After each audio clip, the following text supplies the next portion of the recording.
I had a white friend of mine who was looking for what he can do in this situation. He called and asked me. And in the conversation, he asked the question, what is the tough question that we are not asking ourselves, or that I'm not asking ourselves, we as white people, or me, myself, as a white male? So I ask you, what would you say to the answer to that question to a white male? What is the hard question or the tough question that they are not asking themselves in regards to this topic? And then I would ask you the same thing. What is the tough question that we as Black men or women or people are not asking ourselves? Again, what is the toughest question around this topic in regards to making real change that we're not asking ourselves? Big E, yeah. Those grassroots guys know a little bit after all, huh? Yeah. Like E said, never coached before. I'm glad to be a part of this, man. I've been listening, learning a lot, getting the opportunity to hear a lot of people's perspectives, and it all matters. Hard questions that I think other people should ask themselves is, what are they willing to share in? What are they willing to share in, basically? Are they willing to, and are they willing to approach their friends and talk to them about things that they're involved in that limits opportunities for other Black people, whether it's in corporate businesses or if it's in coaching industries? Like, I had a friend ask me about 2 weeks ago, well, not ask me, but conversate with me about 2 weeks ago, and said he actually went to some friends and asked him about the number of people Black people that he have hired on his staff.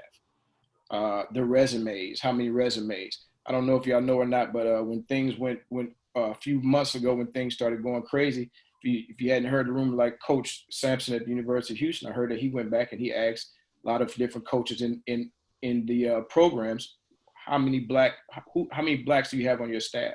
He asked administration, how many Blacks are working in administration?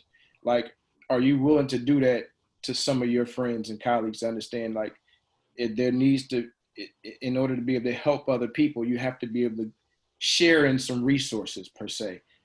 United States is 10% of the world's population. However, we use 50% of the world's resources. I mean, that's selfish, if you ask me. But this is about trying to help. And how can we help each other?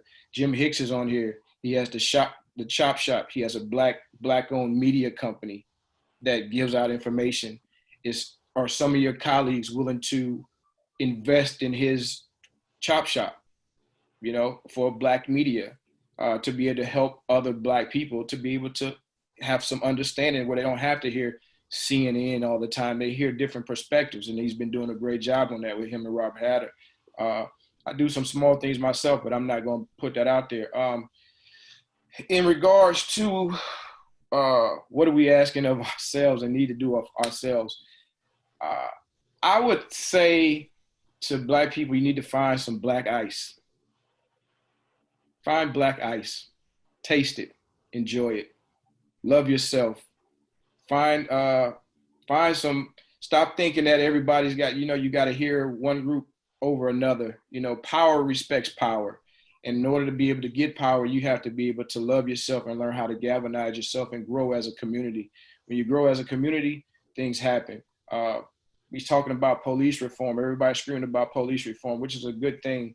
But if you don't have power and politics, don't control the economics and the politics in your own community, then the police reform is for nothing.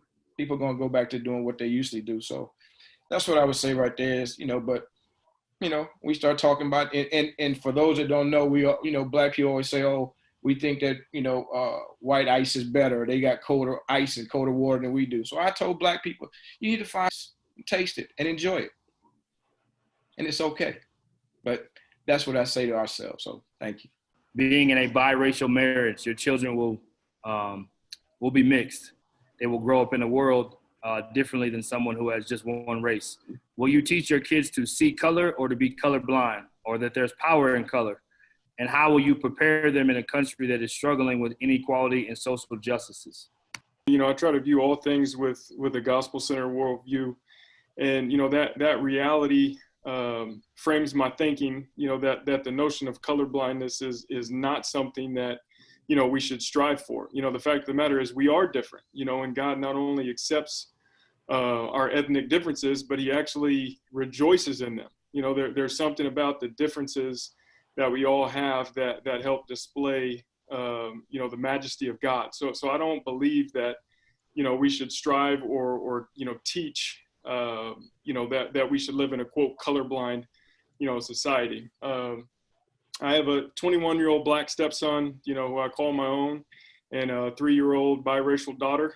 Just, in regards to the second part of the question, how will I prepare my children to live in a country and in a world that's still struggling with, all these inequalities and injustices?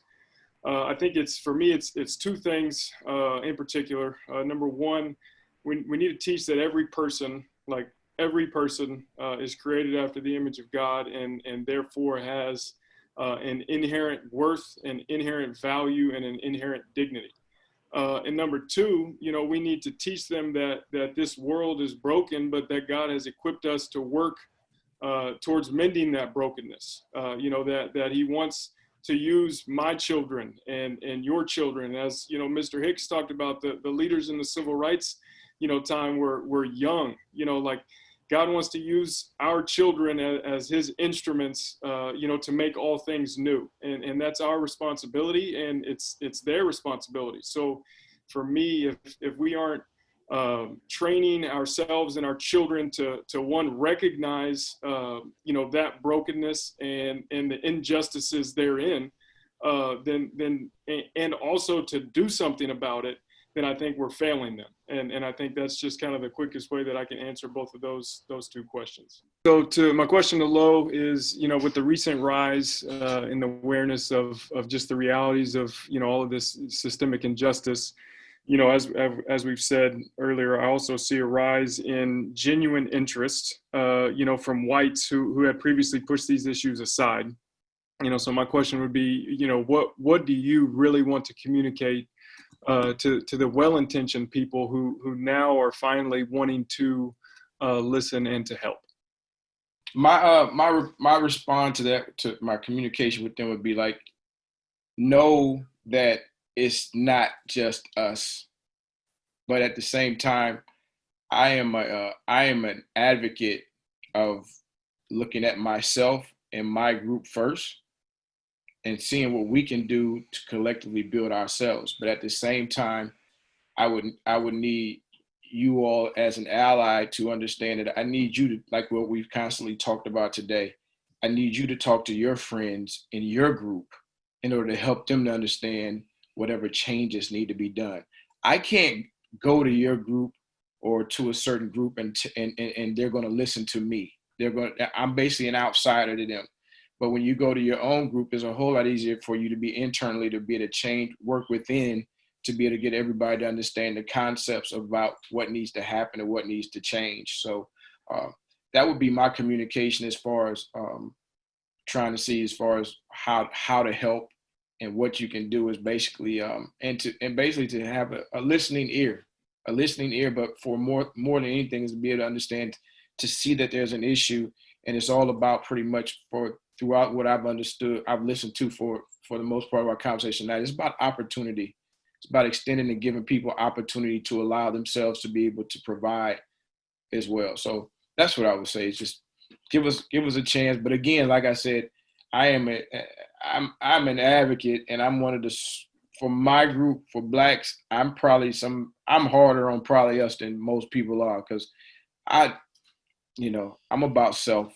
So I don't just blame other people more than I say, you ain't doing nothing. You're not doing anything yourself, but let's talk about it. So I don't just point the finger at anybody else, more so as I continue to put the blame on ourselves as far as doing more and working together more. Yeah. If that answers. Am I muted? Oh, Aaron's muted. Nah, Aaron's muted. You're good. Your Okay. question. Absolutely. Answer the question. My fault. Oh, no, you good. You good. My question is, you benefit, well, my comment in the question is, this is like, you benefit from white privilege, and knowing that you have white privilege, and knowing that your white privilege does not extend to your Black spouse, what are you doing to allow your white privilege to extend to your Black spouse? Yeah, it's a great question as usual. You follow Lowe on Twitter, he doesn't pull any punches, so I appreciate that. But if my wife and children are not white, in the purest extent, I can't extend white privilege to them. But however, like I can use my privilege, and platform to pursue the equality and the equity, for everyone, that we're talking about. And hopefully, obviously in that, my wife and children, would benefit. I think it's important, for us as white men to really view the privilege that we have as a responsibility, and a responsibility to speak out, of these realities of injustice that, that are faced by people that don't have our privilege. I think in a lot of these conversations, sometimes the vastness of it all can be overwhelming. When we look at them, look at these things nationally or even globally. But some of the things that have already been said, most of these issues are far more important for us to tackle locally than they are nationally and globally.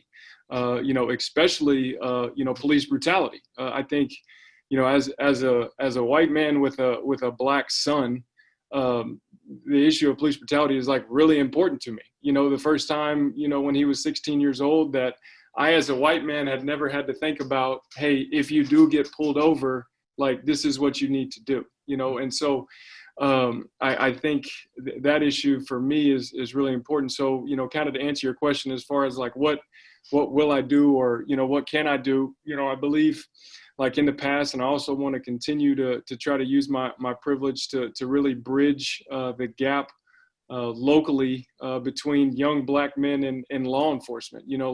Some of the coaches have already said, I always try to set up conversations with our players, with campus police chief, security guards, local police department.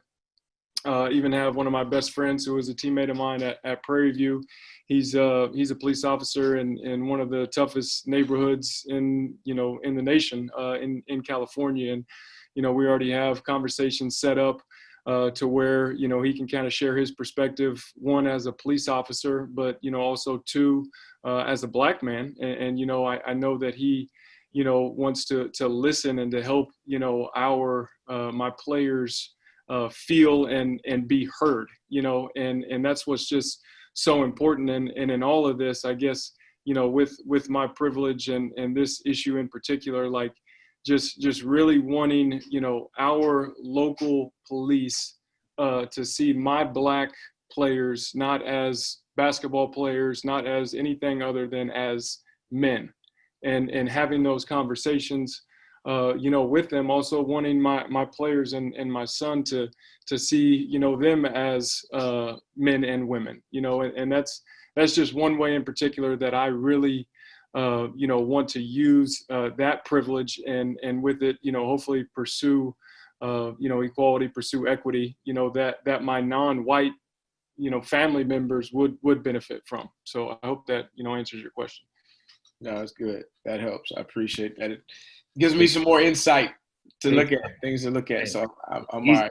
He's not an easy one to give insight to either. So we knew Aaron Smith was going to bring the fire, man.